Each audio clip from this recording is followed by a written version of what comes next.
Well, hi, everyone. Thank you so much for joining us. Just so that you all know, this session will be recorded, but of course, none of your faces or names will appear in any publication.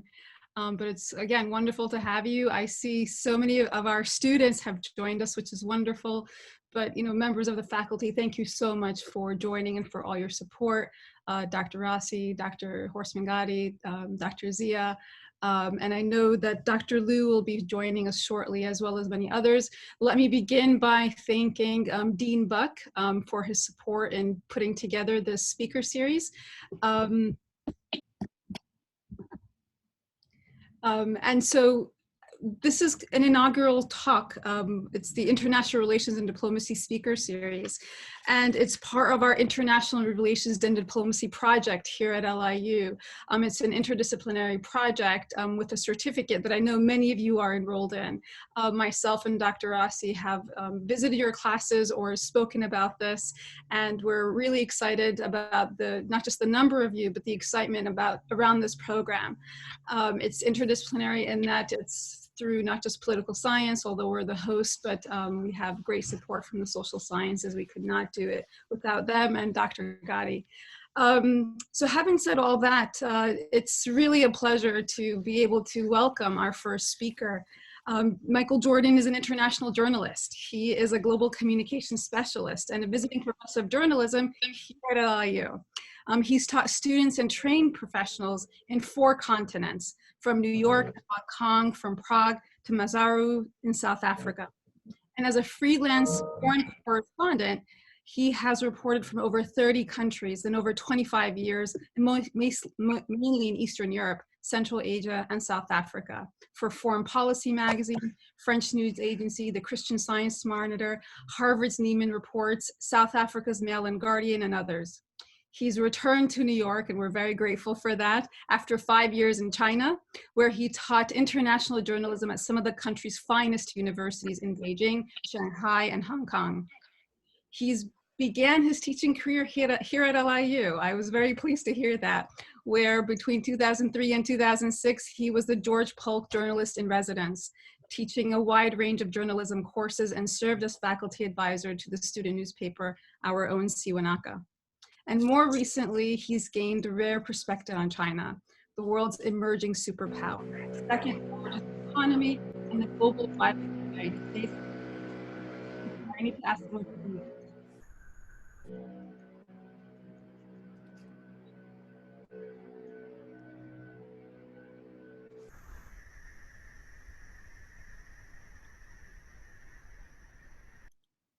All right, there we go.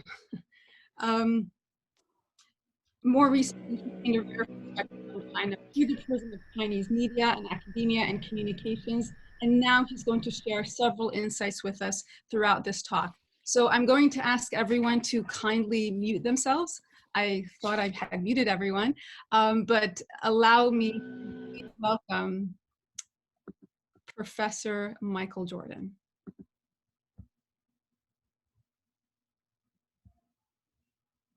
Michael?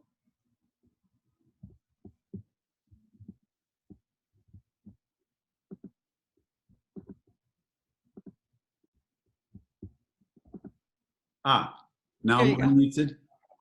Okay, great. Thank you very much. Thank you for that introduction, Dalia, Dr. Fahmy. First of all, I'd like to apologize to those attendees who heard that Michael Jordan would be speaking tonight and may have been misled. No, I'm another Michael Jordan, but more seriously, I'm very appreciative of this opportunity. Thank you, Dr. Fahmy, and to the LIU Political Science Department for this opportunity to speak about one of my favorite topics, China and the Chinese people. I was forced to flee Beijing a year ago, 5 weeks into the epidemic. What was then just an epidemic, later pandemic, of course. And so this is my first opportunity to talk about China, why China matters, why Chinese global communications matters. And so what I'd like to do, just to let you know, I have a bit of a PowerPoint presentation tonight. because I'm not your run-of-the-mill China expert. I'm not an academic or scholar who's been studying China for the past 20, 30, 40 years, esteemed like Professor Yafeng Xia in diplomatic history.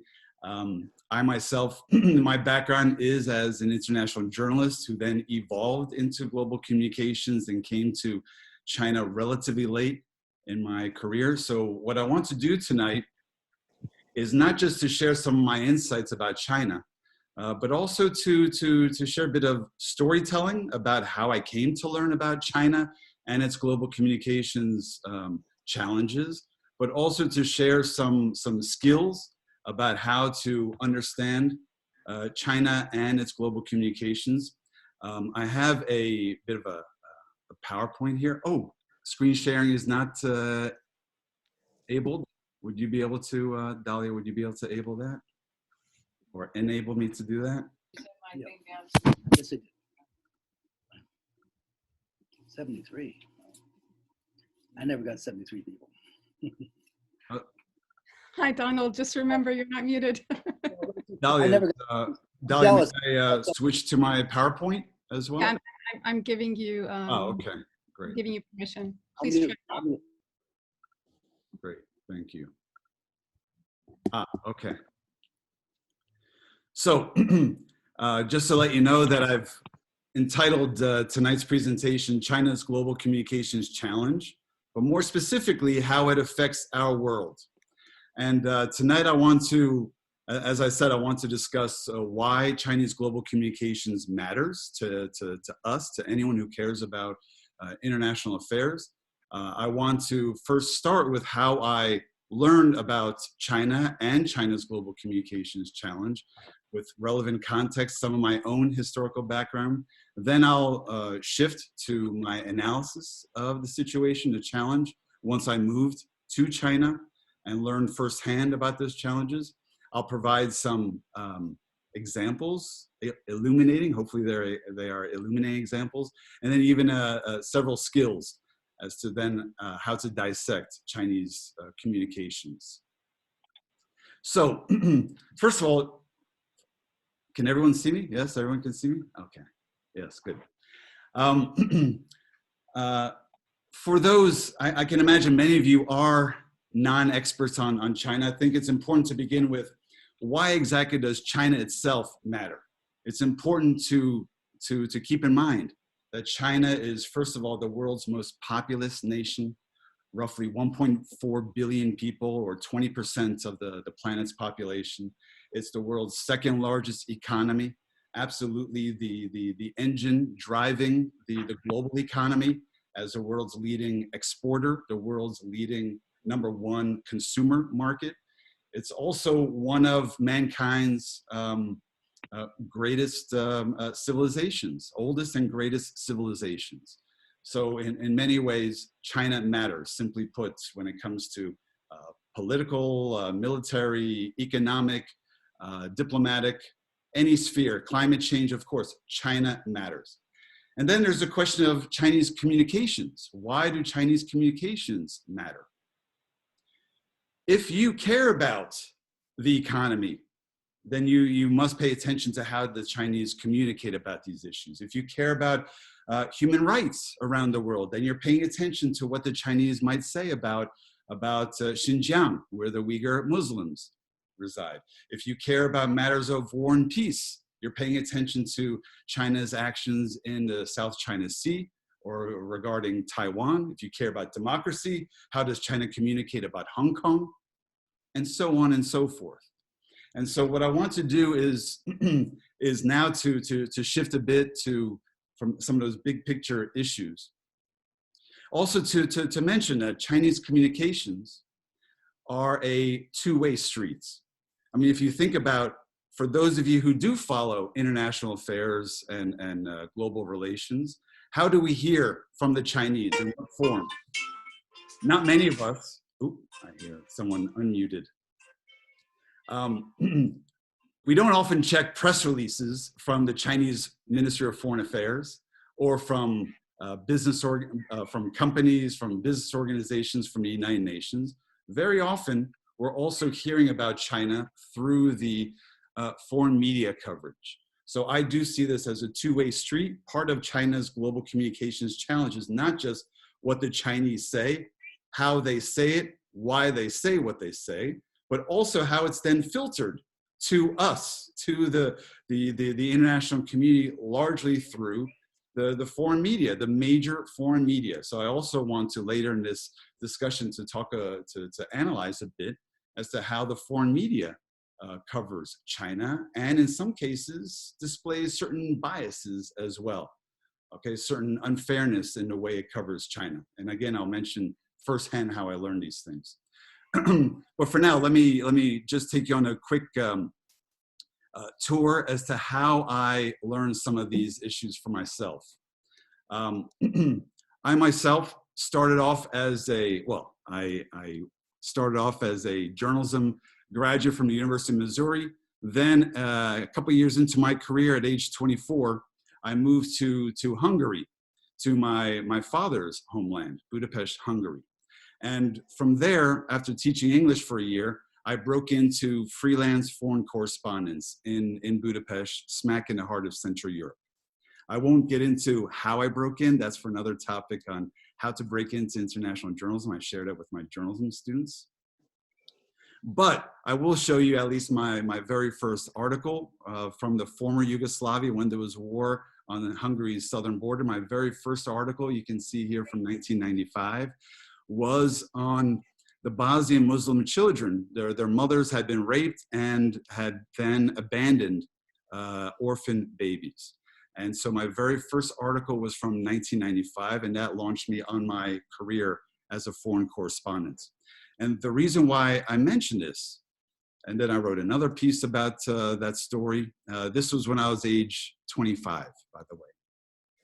I want to mention this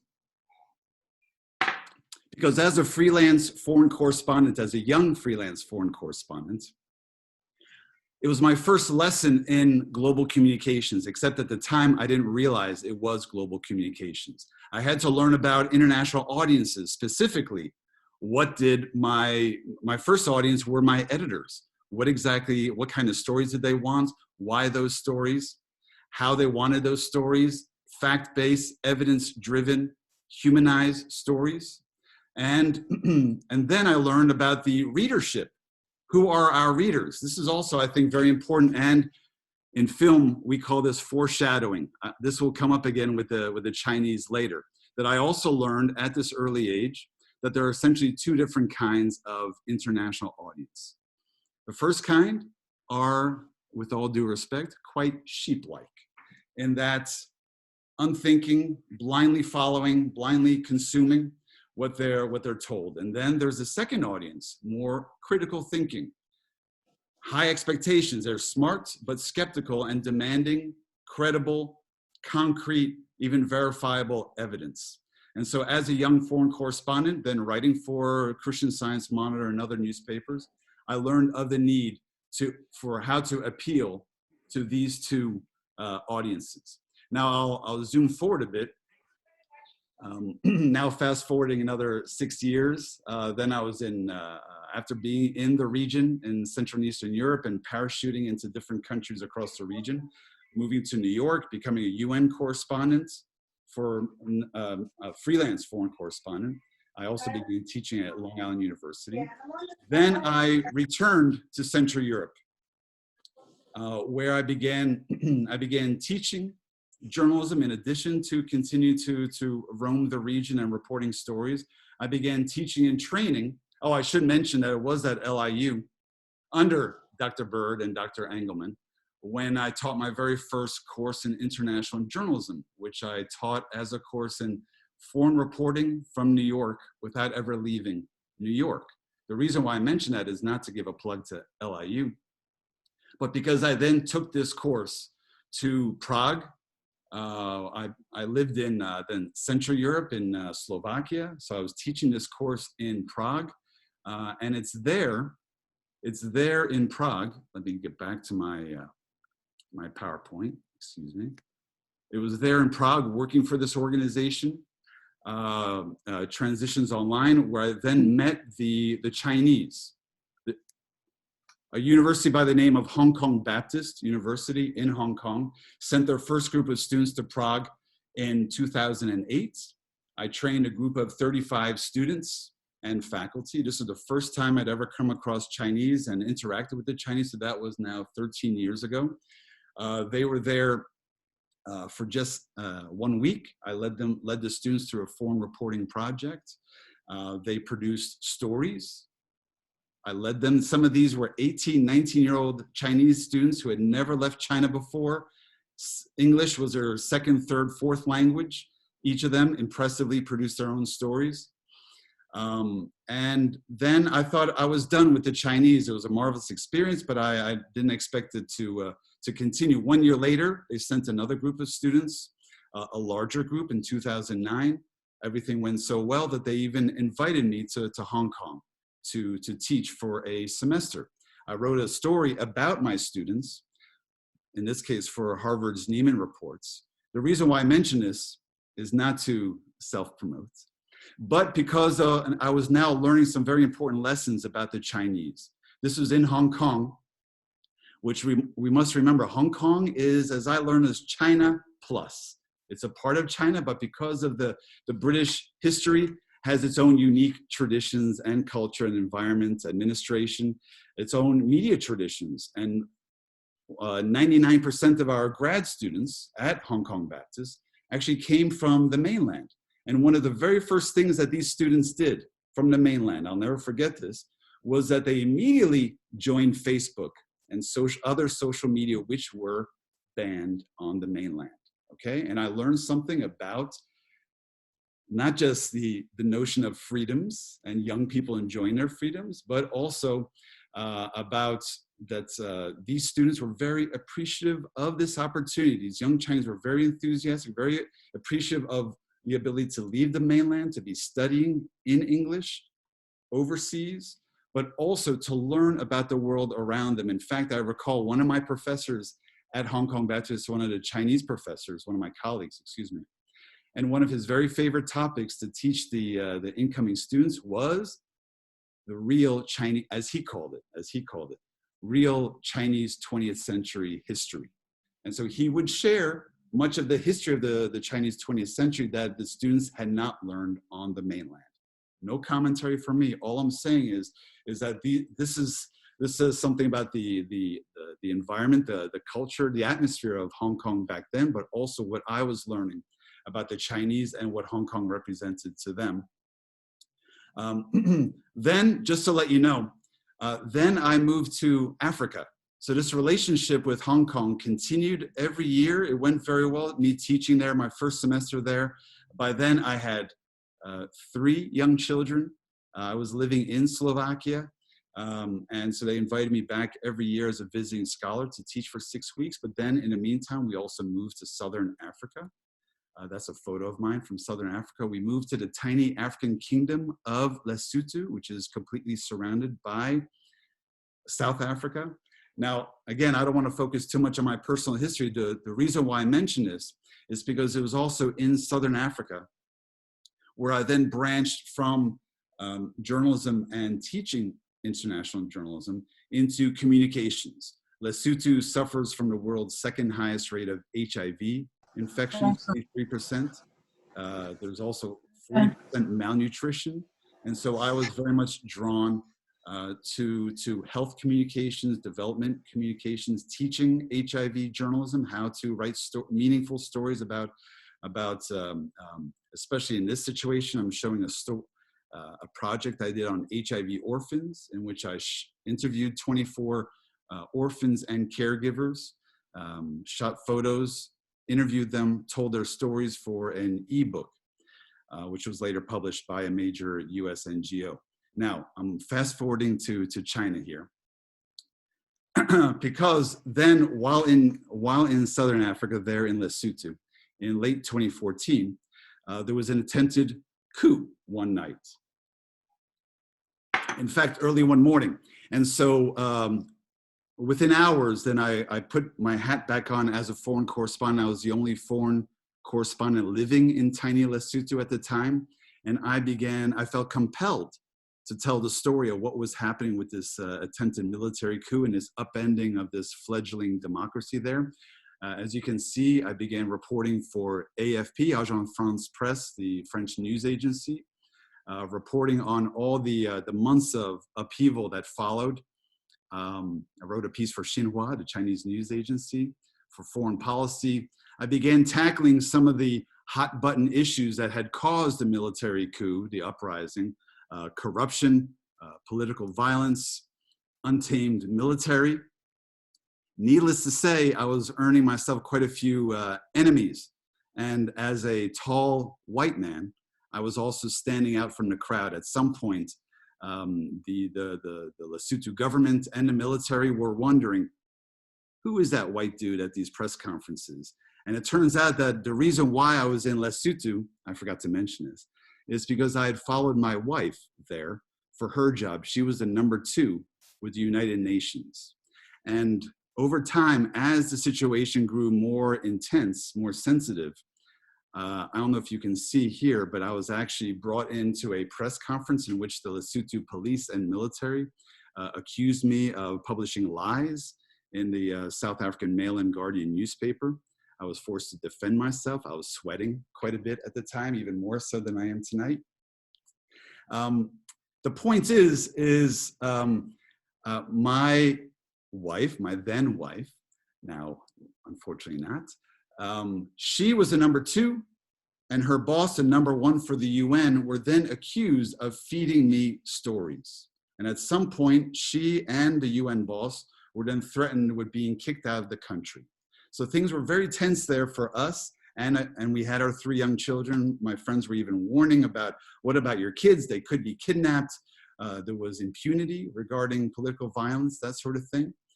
And at some point, me being intimidated, I decided to push back. I wrote about how they tried to intimidate me. I wrote this piece for the Mail and Guardian.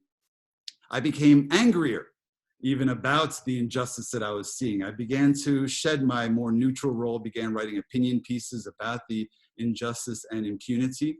And at some point, my wife, from whom I was then separated, said, Michael, there's an opportunity in Beijing.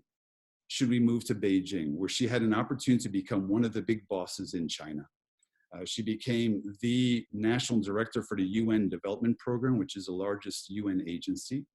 And so I thought the timing was perfect. I said goodbye to Africa, ni hao to China. This is one of my first photos there with my Chinese students in Beijing. And the reason why I mention this as well is because my partner, I was following her and my children to Beijing, and she had one piece of advice for me. She said, Michael, do not get us kicked out of the country. Do not get me kicked out of my job or our kids kicked out of our international school. You need to behave in China. And I reassured her that I would behave because in Lesotho, I was the only foreign correspondent, so I felt compelled to speak up. But in Beijing, in China, of course, there are 1,000 foreign correspondents, no shortage of storytellers to report China's story. So I went to China. This was in now July and August 2015, with the mindset that I was going there to teach journalism and now to also explore opportunities in communications, in Chinese communications, in global communications, okay? So I'm fast forwarding a bit. In teaching journalism, I was teaching what I call storytelling from China. I created some websites for my students. I was teaching at Renmin University. Some of you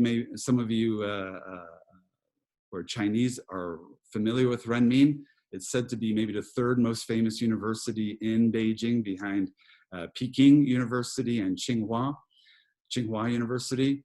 I also taught in Shanghai, teaching 20 or so students and creating a platform for them to publish their stories, which I led them through. You know, I want to just mention a couple things that I learned, that I was now learning about the Chinese, that I think is very relevant here. About,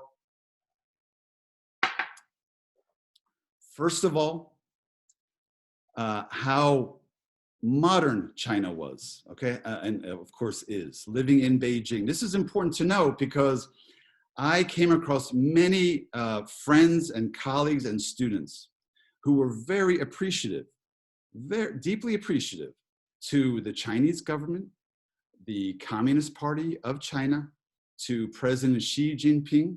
Okay, this is very important to know, that they were genuinely, it seemed, very appreciative, because they all had memory from their grandparents and before of hard times, of deprivation, of famine, okay, of death.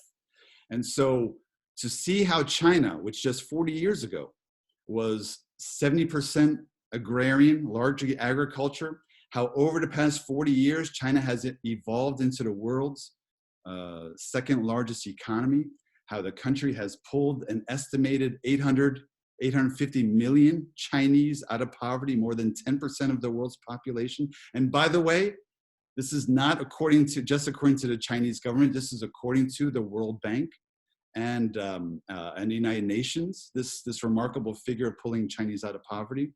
I also could see how hardworking the Chinese were. I thought, in fact, a little out of their mind, okay? Because I remember receiving calls on Saturday and Sunday from colleagues saying, "What are you doing today?" Or sending me texts on WeChat, "What are you doing today, Michael?" And I said, "I'm spending time with my kids."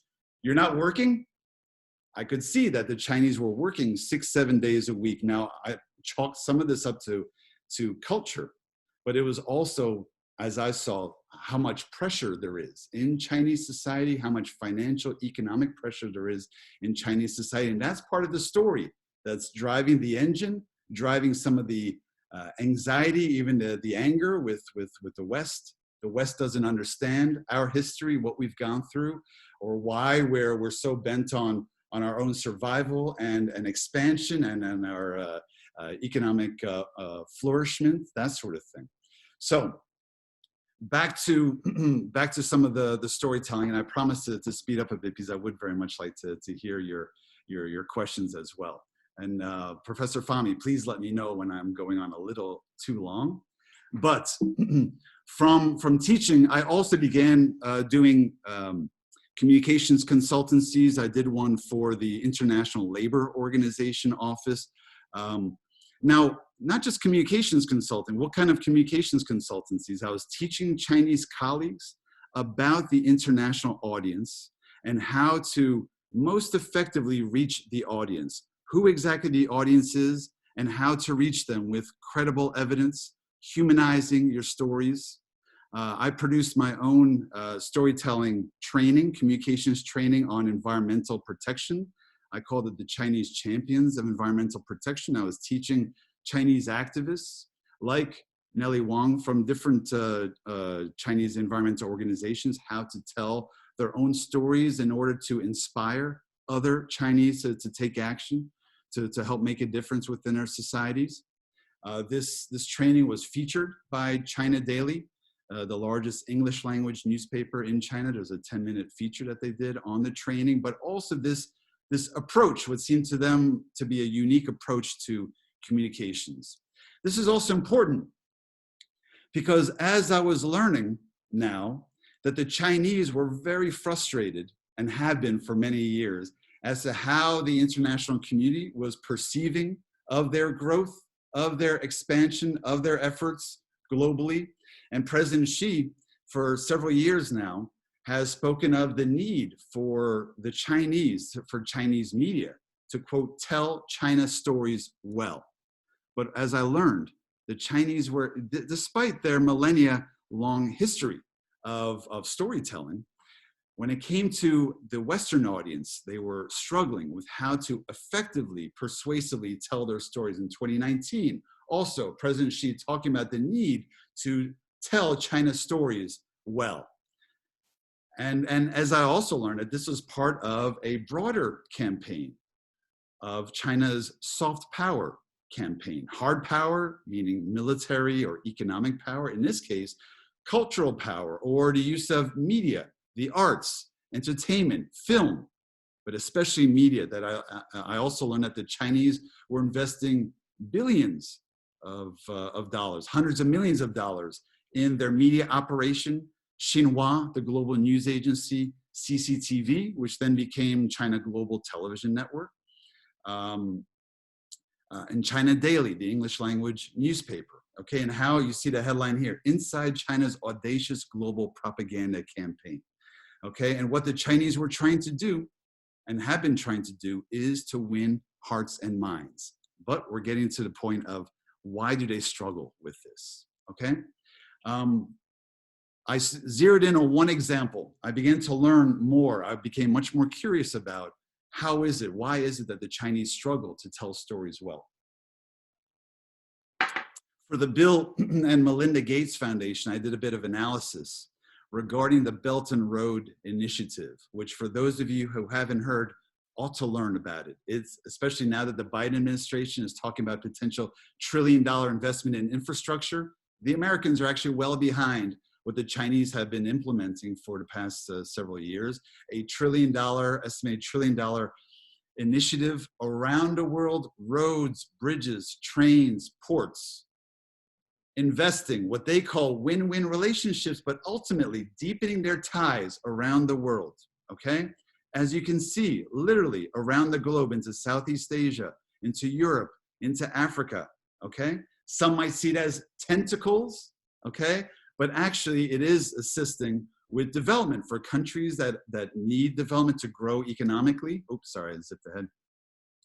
That this is much needed investment on the part of the Chinese, who then often send in their own technology, their own construction supplies, send in their own workers, okay? Somehow it becomes something of a win-win, but therein lies the challenge, is how to present this as a true win-win. Because the Chinese, one of the problems with Chinese communicators is that they tend to speak in quite flowery terms.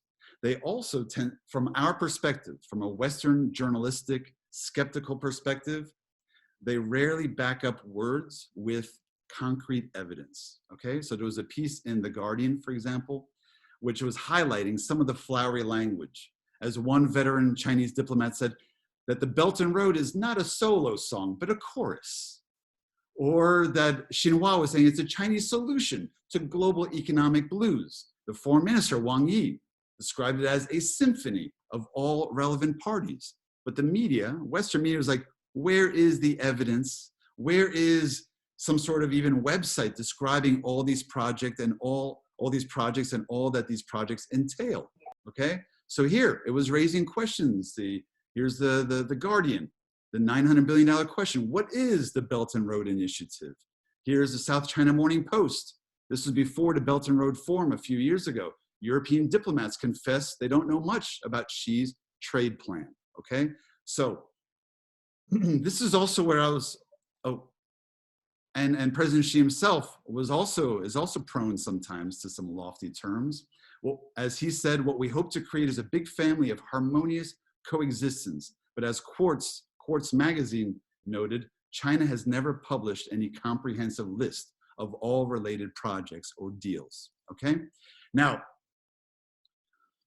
here's one concrete example, one case study that I was observing and was poking holes in much of this lofty, puffy rhetoric coming from the Chinese side. The Los Angeles Times focusing on Sri Lanka, as you can see from the headlines. Sri Lankans who once embraced Chinese investment to build this port in one of their port cities, now wary of Chinese domination. In the story itself, they quote the Chinese ambassador talking about, oh, we're going to invest $5 billion over the next 3 years. We'll create 100,000 jobs, but no concrete evidence to support this. Meanwhile, local Sri Lankans grumbling about nefarious motives and suspicious about this and that. We don't know what the real aims are, who's behind it, this and that. And still the Chinese resistant to showing evidence, not just telling, okay? One thing I learned, then I began to analyze, as I call it, China's foreign audience. Here's one of the skills I'd like to share with you tonight. I began to share this with my Chinese colleagues. I realize that China's foreign audience is actually divided into a spectrum, okay? I list 3 different cohorts, 3 different categories. I mean, actually there's a 4th category, which is the international community that doesn't care at all about international affairs. That's in the US, in Europe, in Africa, in Asia. There's a certain segment of society, as we all know, that doesn't care at all. They care about themselves, their own families, their own communities, their own countries. But of those in the international community who pay attention and care about international relations and international affairs, I realize that there is this spectrum, which I now share with all my students and my Chinese colleagues. On the left-hand side, we have the anti-China crowd. They're, as I write here, they're anti-China for some reason, and nothing positive they hear will ever change their mind. They hate China for some reason, they hate the Chinese for some reason. There's no budging them. Okay, so Chinese communicators, as I told my colleagues, you should write them off. On the other end of the spectrum is the pro-China crowd. For some reason, they love China. They love the Chinese, and nothing negative you tell them about China will ever puncture their notion about China and the Chinese. They are on the Chinese side, okay? And then there are those in between, those on the fence who could swing either way, okay? And I realize, who are these folks? They could be, they're largely more open-minded, more fair-minded. They could be UN agencies, they could be think tanks, they could be Western media, okay? They could be you, that you're thinking, let me give the Chinese a chance. I've heard a lot of negative, I've heard some positive, but let me give the Chinese a chance. Then the question is, they don't see China in a black and white way. They recognize that there are shades of gray. Then it depends on how Chinese communicators reach that audience. And as I repeat over and over again, the only way, the most effective way to reach that audience, that smart but skeptical audience, is with concrete, credible, verifiable evidence, because that touches the mind of a skeptic. If you present your evidence with hyperlinks to primary sources showing your evidence, on the other hand, to humanize, put a human face, because that can touch the heart of a skeptic, okay? For example, with the Belt and Road, I was telling my colleagues, I said, if I were advising President Xi, I would whisper in his ear, you should invest tens of millions of dollars in documentary filmmaking teams, send them around the world to wherever the Belt and Road is, to tell stories with concrete evidence, with humanizing of the concrete impact that the Belt and Road is having on the ground, on partnerships, showing Chinese and their Sri Lankan partners arms around each other, but with concrete results. Enough of the words, show some real concrete results, and then produce a website, a clearinghouse of this kind of material, so that the next time the New York Times, LA Times, Wall Street Journal, what have you, or BBC, The Guardian, come knocking for evidence, then you direct them to your concrete evidence. That doesn't mean that you'll sway them entirely, but at least the Western media then will start to see this as a bit fair. It'll reduce some of the skepticism, even the suspicion of this withholding of evidence, if there is evidence, that sort of thing. So this is one of the things I like to share with my audiences about the spectrum, okay? Just to fast forward a bit, just to talk about the past few years. Dalia, do I have a few more minutes? Or are we running out of time? 5 minutes? 4 minutes, okay. So after teaching for several years in Beijing and consulting my colleagues, I had this fanciful notion that I would like to see what it's like on the inside. I've been teaching the Chinese for many years. I'd always enjoyed my Chinese students as being smart, curious, ambitious, enthusiastic, appreciative of this opportunity. And so I thought, working for Chinese media, just to see what it was like on the inside, I thought it would be very gratifying to work with young Chinese colleagues. And so I applied to work for China Global Television Network, which is, I don't mind acknowledging the fact that it is one of the world's largest propaganda networks, okay? It is partly news and information, but there is a certain global communications component. They are telling China's story from a Chinese perspective, okay? I did it for 1 year.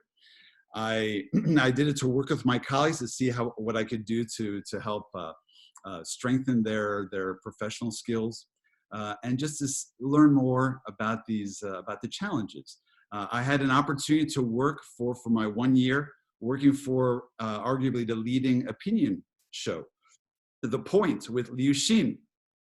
And she is a very interesting character. I'll mention her in just a second, whom I respect very much. I did trainings, at least one training with Chinese colleagues inside CGTN, where I talked about my spectrum, sharing that with them. Oop, I didn't mean to show that again. Here is Liu Xin over here, and another an English colleague. Now, at some point, one of our high points was we went viral. Liu Xin wrote a commentary, which I helped her with. That was part of my role also, was to explain to her the international audience, a global audience. One of the Fox News hosts, Trish Regan, wrote, this was during the height of the trade war, she wrote a piece hammering the Chinese, which I thought crossed the line. She was using what I thought was warmongering rhetoric, talking about tariffs as a weapon, that the Trump administration used as a weapon. Even more, she referred 3 times to Chinese stealing intellectual property, which I found to be quite dehumanizing, to just keep referring to the Chinese as thieves. And so behind the scenes, I was talking to Liu Xin about who Fox News is, who their audience is, and how to hit them hard with certain biting talking points and comments. Lo and behold, Trish Regan responded, saying that China wages info war against me. Chinese state television attacks her. Liu Xin then had, they organized a debate between the two of them, which then went viral. Literally, there were billions of hits. As you see, Bloomberg even reported on how this program went viral. Little did they know that Fox, my colleagues at Fox know that there was an actual American behind the scenes as well. Not that I was pulling all the strings. I wasn't a puppeteer, but certainly I was advising my Chinese colleagues on how to be most effective and persuasive with their talking points. I wrote about it. By the way, I got myself into trouble. They wanted me to pull this story down. That's another story. You know, just a couple of things, and I'll answer your questions too. There were some challenges for sure. I began to learn about the different perspectives of how Chinese media and Western media was reporting. For example, Hong Kong. This was one of those stories that every time it came into the newsroom, my eyes would roll. Oh boy, I'm going to be forced into a very awkward situation. I remember that at some point, for example, the Chinese were accusing the Americans, specifically the CIA, of being behind the Hong Kong protests. As you see here, Chinese state media blames CIA. Here you go, the Wall Street Journal. They said the black hand of the CIA was behind the Hong Kong protests. And I turned to Liu Xin. She was my desk mate. I said, by the way, are the Chinese officials going to provide any evidence to support this claim? She said, well, why? It's obvious that someone's behind this.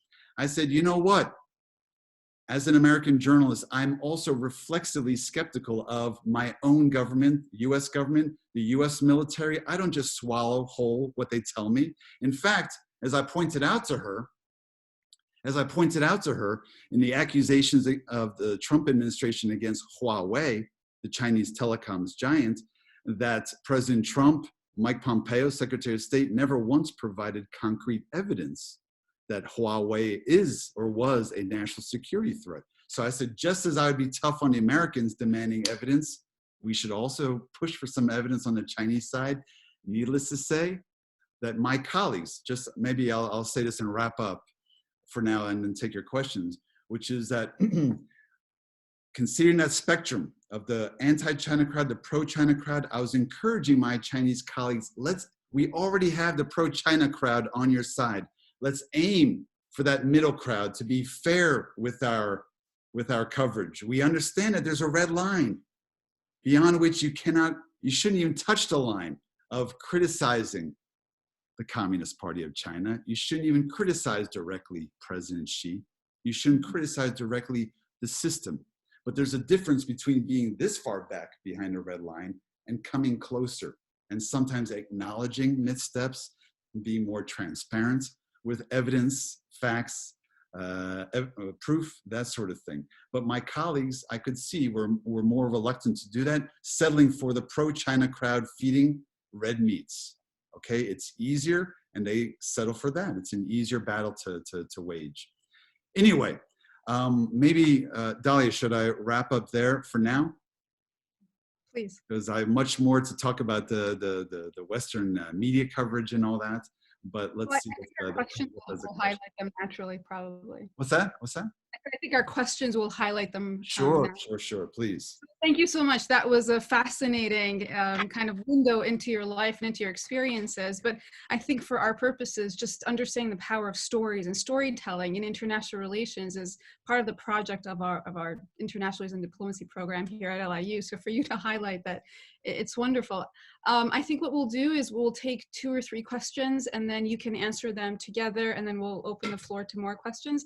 And I'll take liberty to ask you the first one. You know, here in the United States, between the Trump administration and today the Biden administration, the language on China is vastly different. You know, we just went through, especially in the past 2 years, and you alluded to this, you know, this kind of war mongering on tariffs and the imposition of tariffs, especially on big industry items like steel, the arrest of the chief executive of Huawei, the language around even, you know, China then retaliating, and the closure of the consulate in Houston and the threats of the closure of the embassy in DC. Again, the status of Hong Kong. We've seen a lot of, you know, pretty interesting language come out of the United States under the Trump administration towards China. I was wondering if you can speak to how the average Chinese person sees this language or hears this language, because we often don't see that other or a human face of that other and how they actually hear this and how their stories reflect this, especially in the language of fear-mongering during the pandemic and China being the cause, according to the rhetoric, and that leading to not just anti-China sentiment, but here in the United States, a rise in anti-Asian violence. And so I was wondering if you can maybe, as we open the floor to questions, talk about the perception on the ground in China of what's happening here in the United States between 2 different administrations, especially under the Biden administration today. All right, so I'll open the floor for a couple of more questions. Well, just in case I start to forget these things, should I answer that first? It's up to you, but I thought if we could take a couple, then we can, you can answer them You'll together. remind me then if I forget what the questions are, but okay, go ahead. Go ahead. Anyone else? Professor Zia, Professor Liu, students, Abdul. Oh, Abdul has a raised hand. Go ahead.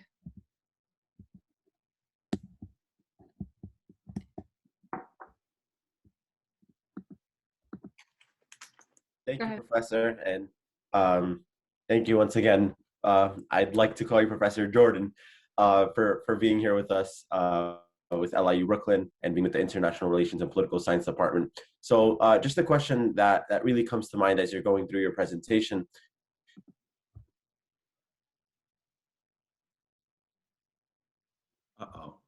Abdul, you froze. Swaying factor. Can you repeat that, please? You froze during that, Abdul. Oh, sorry. Yes. So for myself and many youth and students all across the world, something that's really big to many of us, especially in the day and age that we're in, is human rights. And so within China, youth from all across the world and students really, going back to your point about evidence, we're in the age of evidence where we hear the Human Rights Watch, we hear the UN Commission on Human Rights, and we hear evidence coming out saying that there are we could call them re-education camps or reconcentration camps happening in China. And so I'd like to get a better understanding on how do Chinese citizens perceive this and what China is doing to really combat this, I would say, this idea that's going out, or this rumor, if we want to call it, about them having human rights abuses in China. Well, thank you, Abdul, for that question, which will probably see me banned from China for life if I answer it, but I will answer it because I would like to talk about what's happening there. But go ahead. What other question is out there? I think Professor Sanchez has his hand up. Sure. Michael, are you? Oh, Joe is. I think Joe, you're accidentally sharing your screen. Yeah, that's not my screen. Yeah. Professor Dorenson.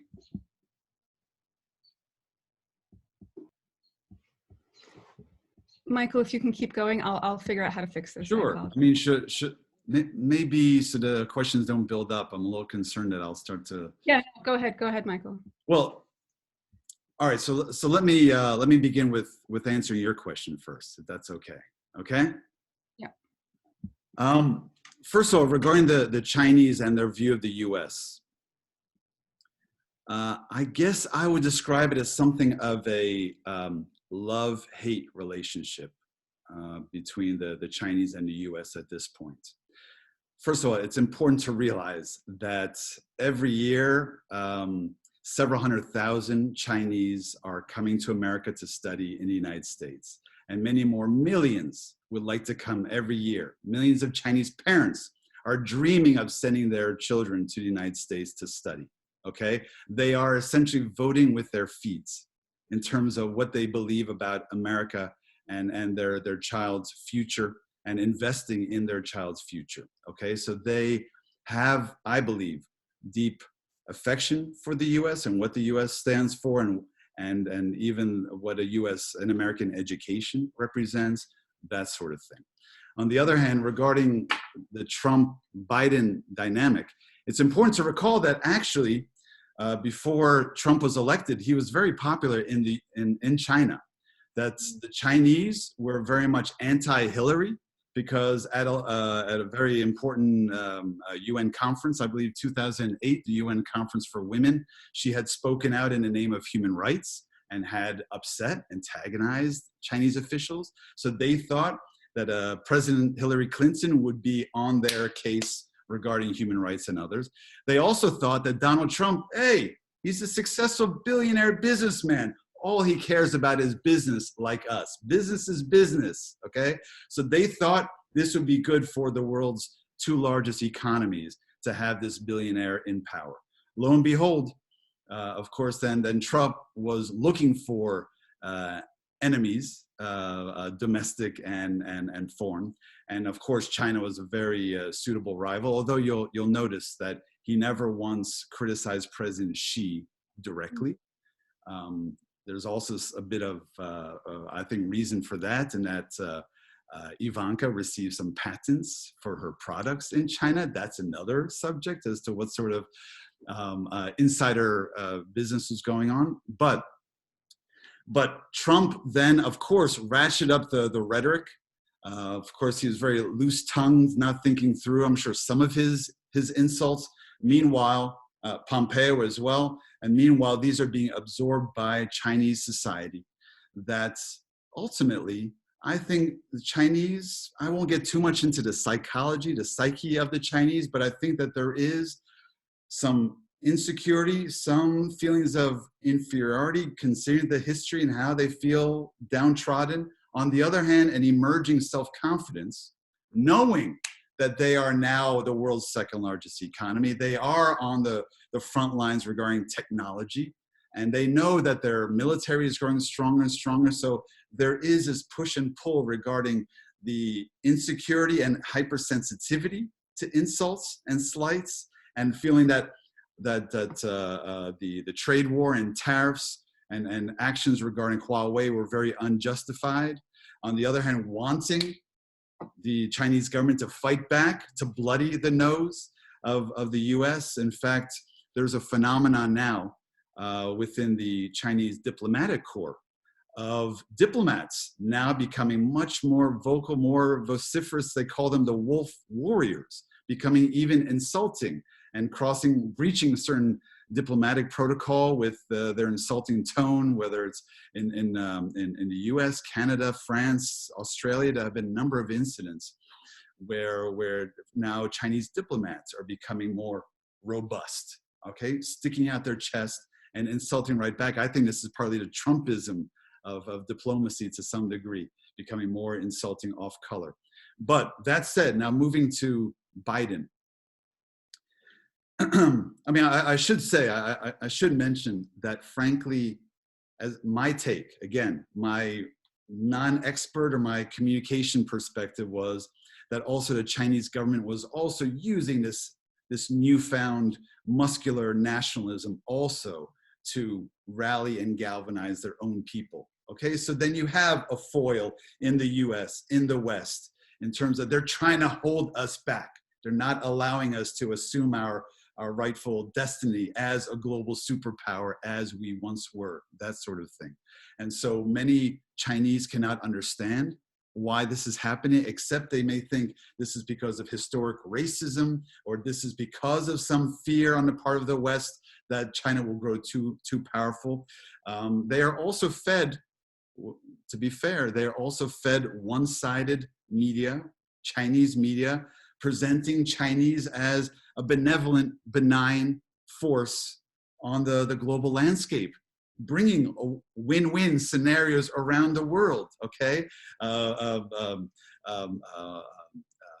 Profit to the world, okay? And advancement, development to the world. So many Chinese, unfortunately, do not hear a complete picture of the good, the bad, the ugly, the nuance of Chinese actions around the world. Now, moving up to the Biden, to answer your question about the Biden situation, I think one of the most surprising things is that of all the criticisms of Trump's domestic and foreign policy, this may be the one area where the Biden administration has been saying so far, we're going to keep things status quo. That the Trump administration did get tougher with China, maybe it was called for, that China is not necessarily a partner, but a rival in many cases. And so you can see so far that already there's, although the Chinese were talking about the possibility of a reset and unity and a new era between the Biden administration and Beijing, so far the Biden officials have indicated things will continue as they are. In fact, leading to Abdul's question, they have also used the term genocide to describe what's happening in Xinjiang. Now, Xinjiang, I will talk about, and I will let you know, Xinjiang is now the most sensitive topic, I think. I mean, there's Hong Kong, there's Taiwan, but there's Xinjiang.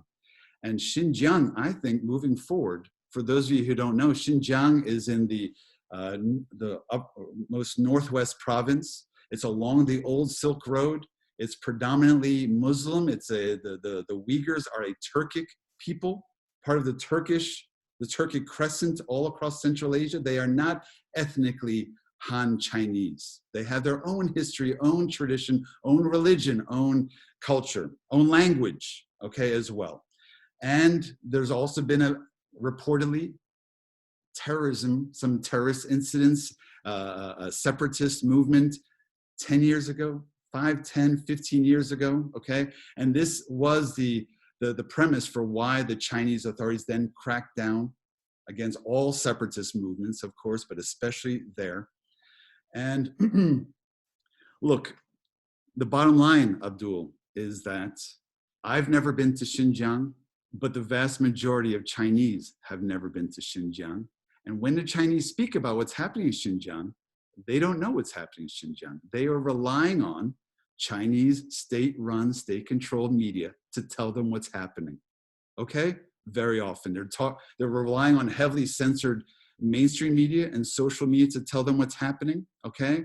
And at the same time, if they do hear about Western criticism, and it's quite unusual to hear a coalition of Western governments, Western human rights organizations, United Nations, UN agencies, Western media, wholesale criticism of what's happening in Xinjiang. I think this is untenable, unsustainable for the Chinese to continue to say this is a grand conspiracy against us. Everyone's lying about what's happening there. The Chinese, you know what? I'll tell you, my Chinese friends and colleagues and students, I think the Chinese generally want to believe the best. They don't want to believe bad things could be happening. They want to believe in their leaders. They want to believe in the better angels kind of thing. They don't want to believe what they're hearing from the outside world. Okay, and actually, I'm glad you asked this question, because I even came up with a certain communication strategy, another fanciful idea for what I think the Chinese should do to back out of this terrible situation. Okay, I haven't written about this. I haven't mentioned this to anyone before. But if I were the Chinese, this, I think, moving forward is going to be the sticking point. I don't know if you heard, but just today, the US State Department said we're considering possibly boycotting the 2022 Beijing Olympics. Okay? Just a couple of days ago, Cornell University said the faculty rejected a cooperation with Peking University, the top, arguably the #1 university in China, because of the human rights situation. This situation is not going away. This is going to be a thorn in the side of China, US relations, China, global relations. And so what I was thinking the Chinese should do is they should declare victory. Like George Bush had years ago, mission accomplished. We've re-educated, we've created thousands or millions of new jobs. We've helped build up the economy. Now we're going to dismantle these centers, okay? Because a very big part of Chinese culture is losing face or saving face. That's why I think from a communications perspective, they were to say, we declare victory, now we dismantle these re-education centers, and now we move forward, because then the criticism would also dissipate, okay? I can't think of any other way out of this except that the Chinese so far are doubling down. You know, they just booted out the BBC for their Xinjiang coverage. You know, it's only getting worse and worse. And like I said, the Biden administration just called it genocide. Where do you go from there? You don't sit down across the table with someone you accuse of genocide, right? I hope that answers your question, Abdul. Go ahead. Anything else? We'll take one more round of questions, Sure, and then please. a second. I think we've got 4 hands up. Professor Sanchez, May, did you have a question before? Your hand was up before. Lionel and Brian. May, did you have a question? I apologize. Okay. You can unmute yourself. Go ahead, May. Hello, thank you. Sure. So actually, I am Michael Jordan student in 2009 in Hong Kong. I went Hello, to Hong May. Kong Baptist University. Yeah. Can you believe it? It's me, for real. So Yeah. you didn't change at all after almost 13 years. What's your question, May? Thank you for that. So what you said is true. I don't know Facebook. I never use Facebook. I never use YouTube. And I don't believe 1989 Tiananmen Square events. I feel that's all lie. I feel heartbroken when I saw everything. Now I'm in United States of America, and I work as a recruiting coordinator for one of the biggest public universities in US. That's a big difference for me as a culture shock and everything. So what I want to say is I really want to say appreciation to you and share with everyone your passion and your energy for journalism. But more importantly, everything you have done is from the bottom of your heart. I can feel that. Not only all these strategies and storytelling, but your heart. I feel really touched about what you have done for us. And I know it's different countries have different ideologies. So you're trying to build that bridge and have better communication and make this world a better place. So I just want to say my appreciation to you. Thank you. Thank you, May. And just for the rest of you, I did not pay May for this message. This is very awkward, but thank you for your kind words, May. That was beautiful. Professor Sanchez, then Lionel, then Brian. Thank you, May. Sorry, Jose, you're not muted. Okay, there you go. There you go. All right, so while you were talking, Michael, thanks for the presentation. Like May, I really enjoyed the personal touch.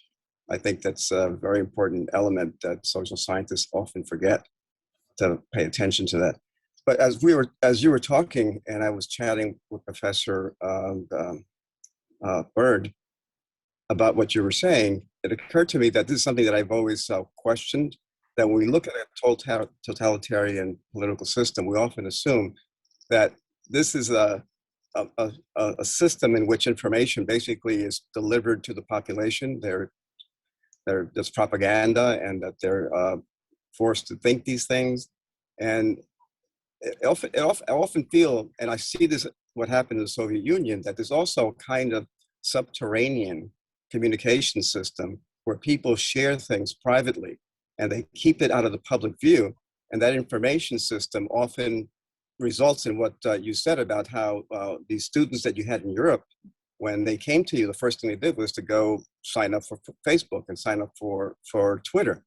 And Professor Bird said that his students here in LIU, first thing they did was to go to the library to start looking up some of the major events that they heard happen in China.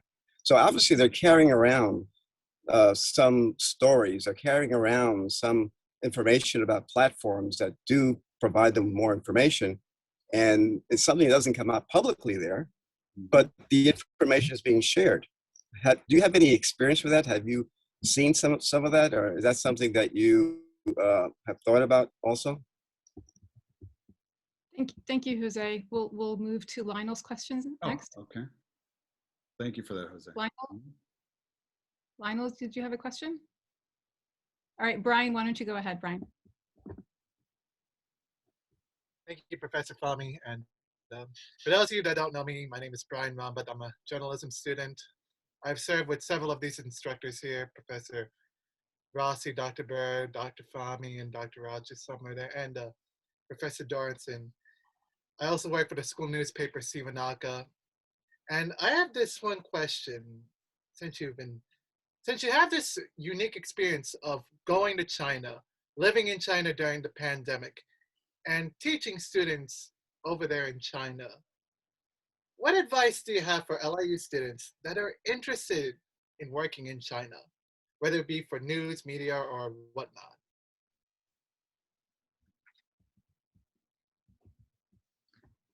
And we have one more question here in the chat. A student is asking, I know you said that Beijing tried to blame the Hong Kong protests on terrorism and on American CIA specifically, and media plays a large role in how these events are perceived. What do you look for in stories in the media to help you form your perspective rather than taking it at face value? Floor is yours. Yes, yeah. Maybe I should answer the last one first. Or just to understand, what am I looking for in a good quality story, or in terms of assembling a story?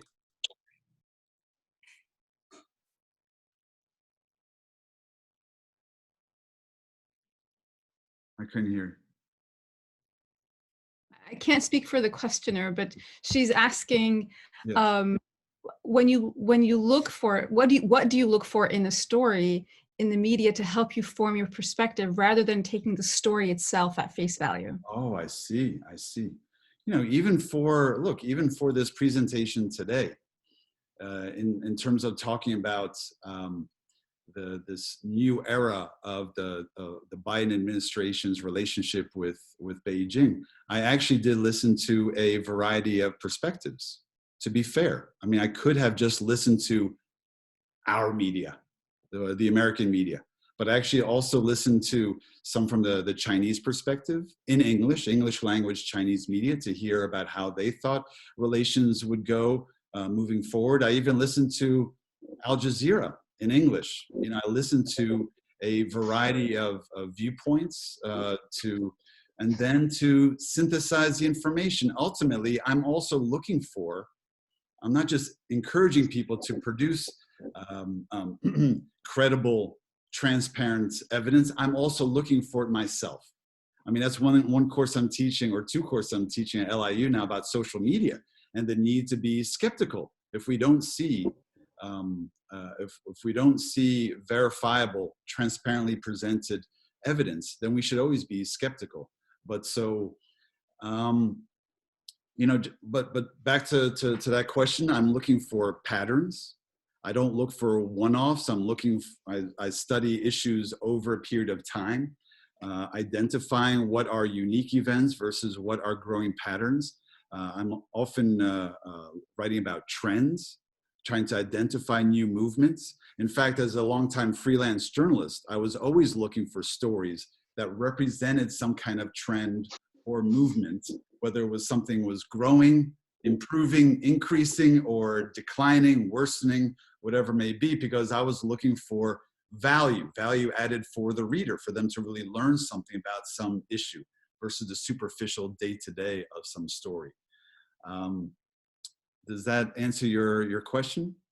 Hopefully it does, yes. I think we can take the next round. I know Lionel is now unmuted. Lionel, can you join us? Yes. Hi, Professor Jordan. Hello. And to everyone.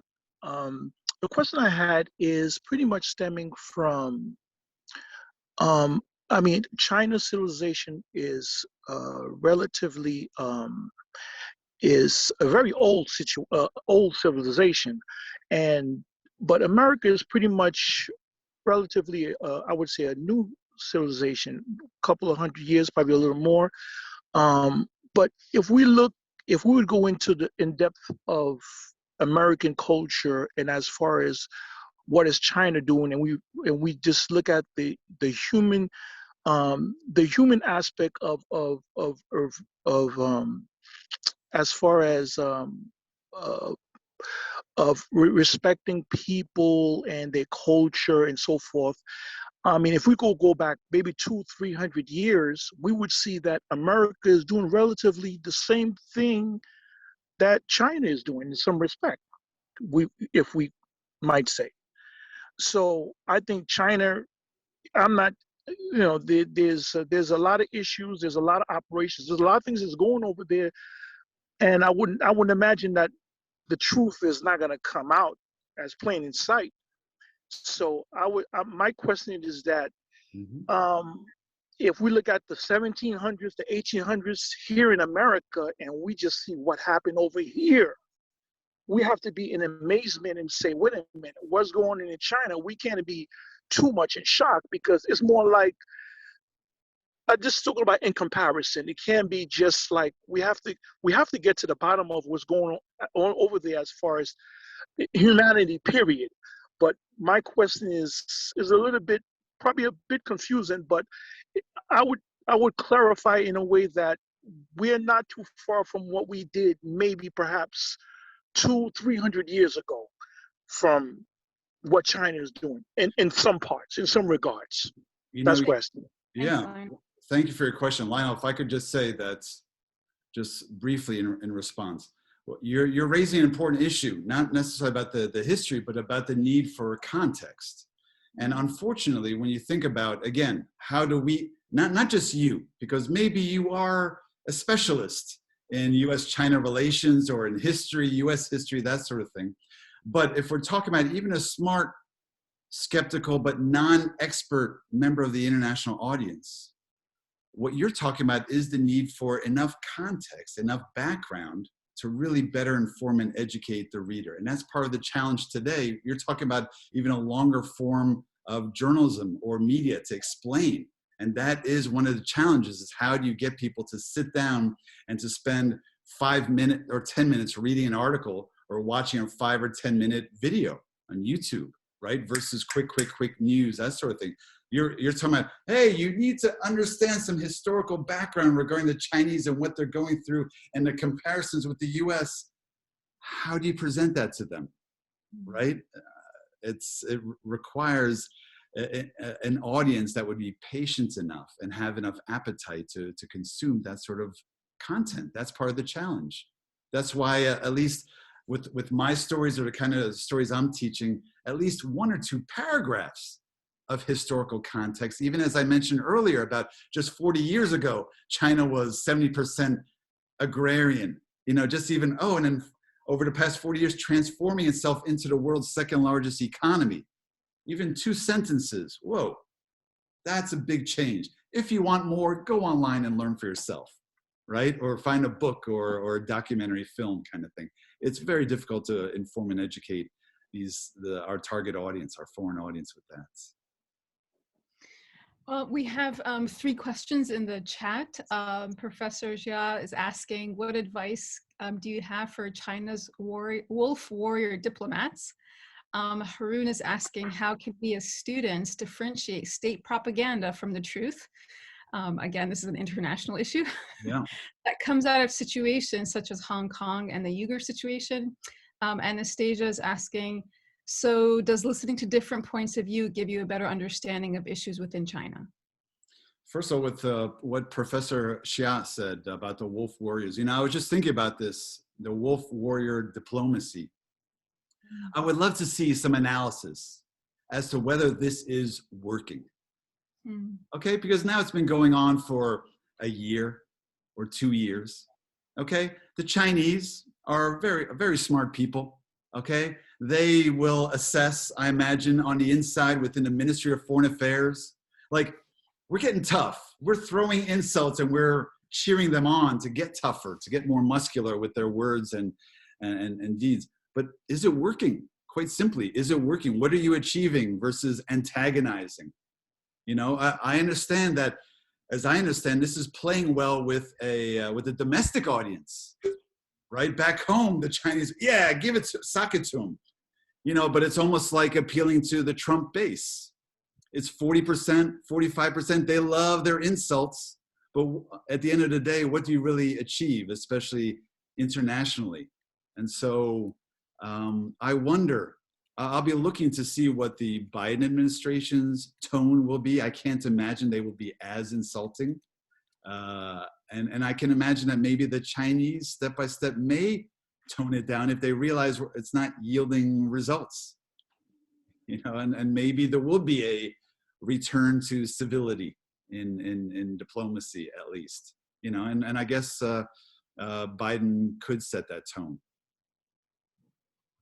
Well, thank you so much for the question. Yeah. Go ahead, Dalia. Well, thank you so much for those answers. I appreciate it. We just have about 10 minutes left. Are there any more questions? Because I know Professor. So many I haven't answered, I see. Professor Sanchez's question was about, as I recall, right? Professor Sanchez, you were asking about the Chinese, as May, and my former student May from long ago, saying how she was raised with a certain educational system and being told the Chinese version of history, or at least the Chinese Communist Party's version of history, and how disillusioning it was for her and so many others. I must say, I always found that to be a fascinating psychological situation, that once you tug a thread, I can see that there are many Chinese who don't even want to tug that thread of unraveling this entire reality. And not to draw a comparison necessarily between Chinese society and Trump supporters, okay? But they're sort of in a silo, in a vacuum, in their own bubble, certain form of brainwashing, which they don't, it's not just that nothing can puncture that bubble. They don't want anything to puncture that bubble, because then it's a slippery slope to you questioning psychologically everything that you've been believing and wondering if you've been a fool. How have you been hoodwinked for so long? And I can imagine it would be very unsettling psychologically to start to tug at those threads. I think we're generally more comfortable to believe, some of the lies we tell ourselves, or the history we prefer, our own revisionist history.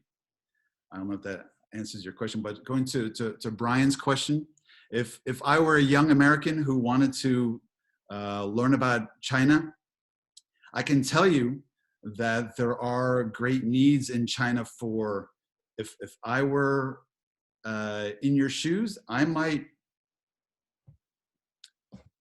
look for opportunities to be a copy editor, for example, as a foot in. The Chinese have great needs. I mean, for years now, several hundred million Chinese have already been studying and learning English. Now they're moving up to the next level. It's not just English teachers. They need improvement with the language itself. And you can imagine how many Chinese are now online, Chinese companies, Chinese media, Chinese government officials writing, Chinese academics writing online, needing proofreading, needing people to clean up the language. That could be a toehold, at least, into Chinese society for a journalism student or someone who wants to learn about Chinese society. It's tough because you got to get a visa, and it's not easy to get a work visa into China.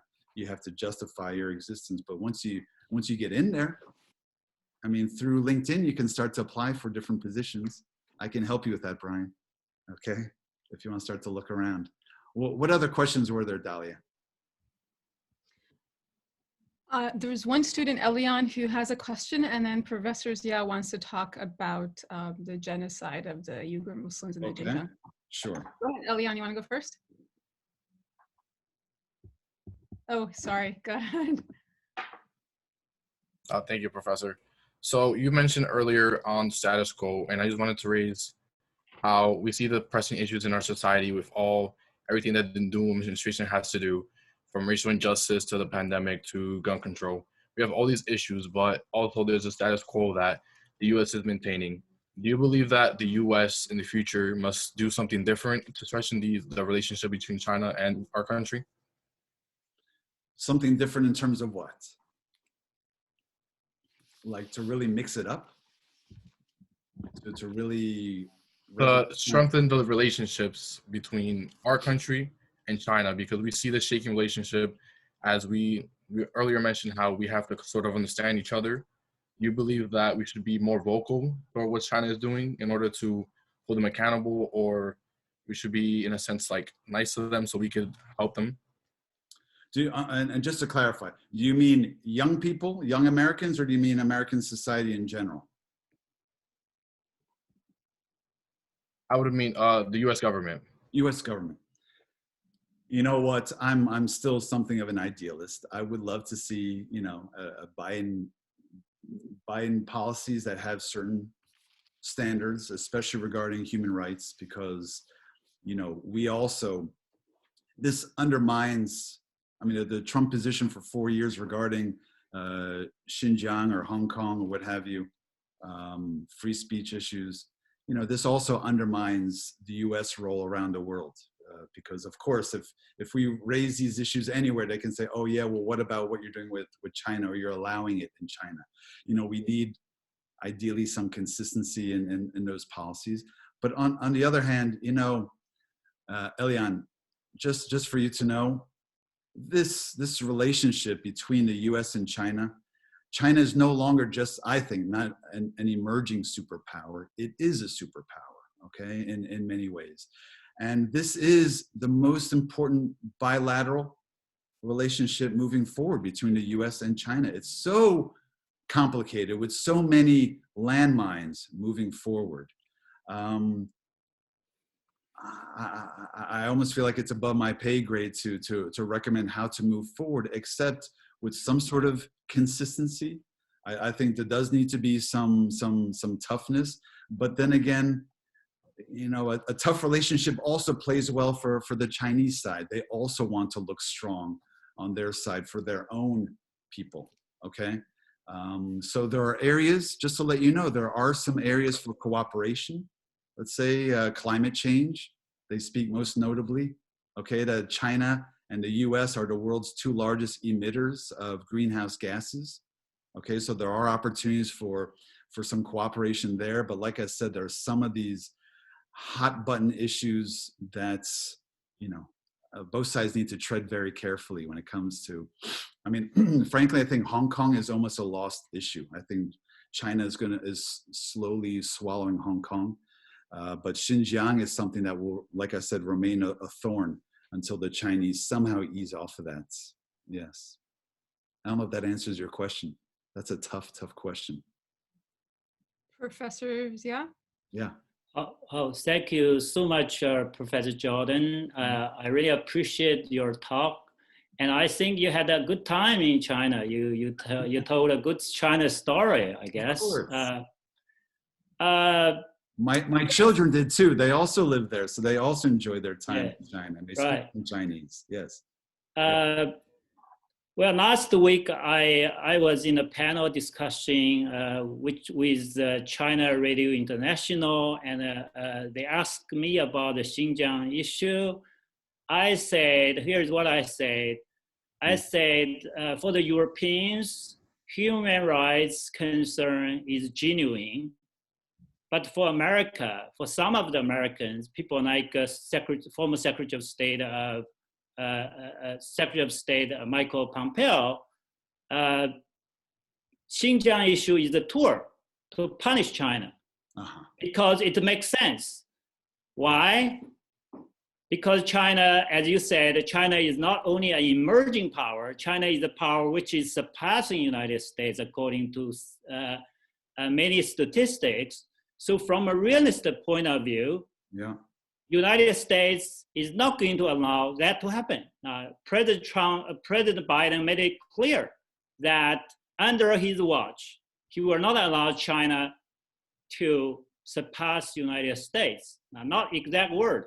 So from international relations, realistic point of view, United States would do anything possible to destabilize China and to prevent China from surpassing United States.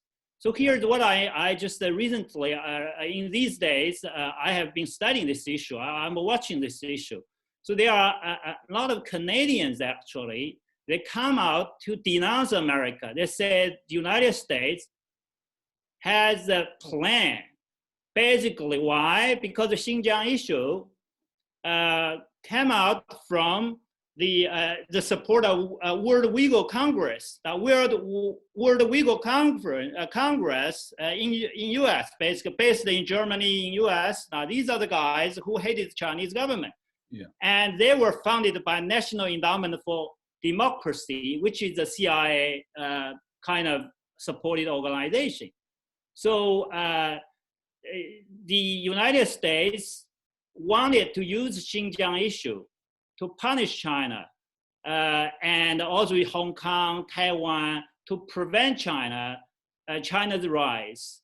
I also say that the human rights concerns, so there's no genocide for sure, because there's no detention of 1 million or 3 million people, but there are human rights violations in those camps. Now, according to Western standard, you know that you restricted these people's movement, freedom of movement, freedom of speech, maybe.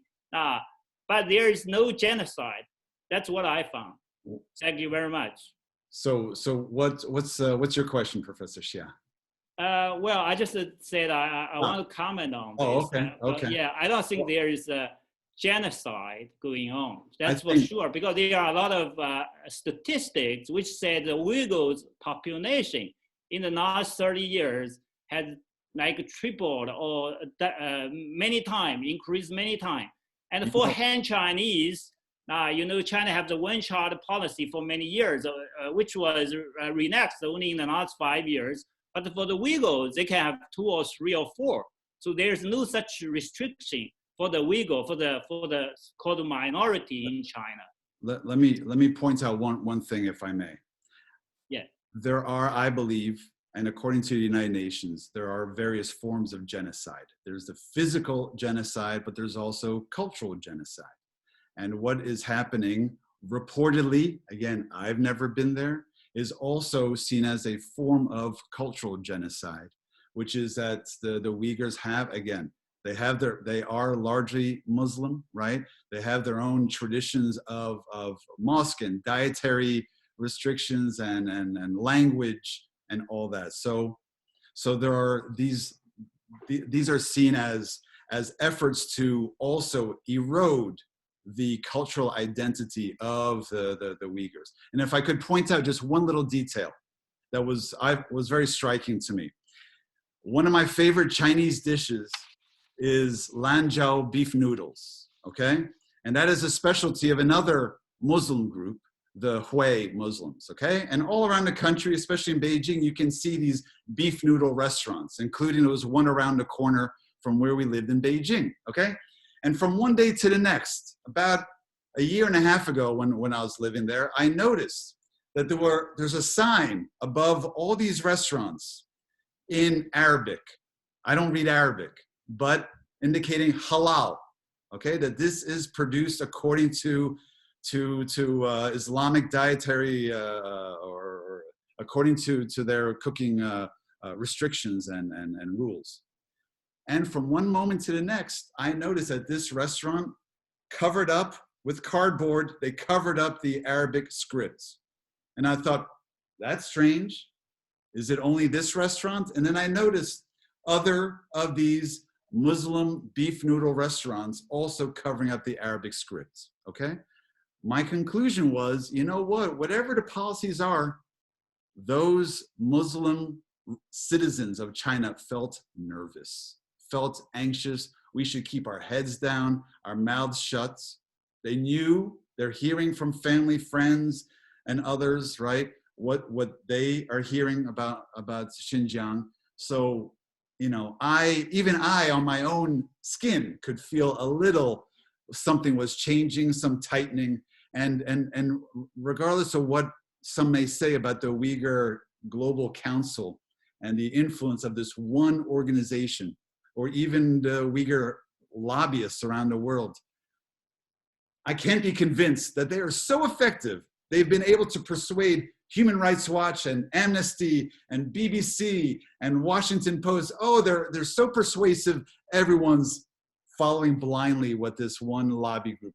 There's a lot of evidence, according to these major Western forces, to lead them to conclude that something wrong is happening there. Some abuses, as you said, maybe not genocide, maybe it's a question of terminology, right? Of semantics, but something inappropriate seems to be going on there according to way too many witnesses, right? And according to way too much evidence.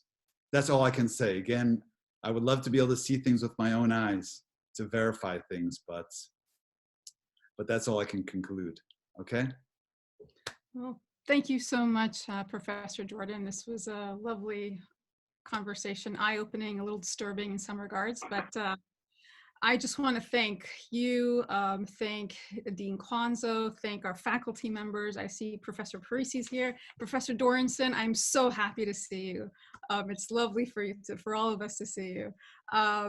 Professor Stacy Horseman-Gotti, Professor Bird, Professor Jha, Professor Rauch, and of course our beloved Faye. All of you, thank you so much for joining us, and most importantly to our students. I'm thrilled that so many of you are here.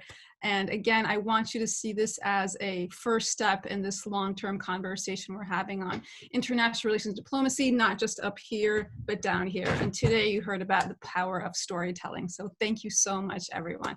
And again, thank you so much, Professor Jordan. My pleasure. Same time next week? All right. Thank you for your time and attention. It's my pleasure to talk about Good night, everyone. Thank you. Okay. Thank you, everyone. Bye-bye. 谢谢。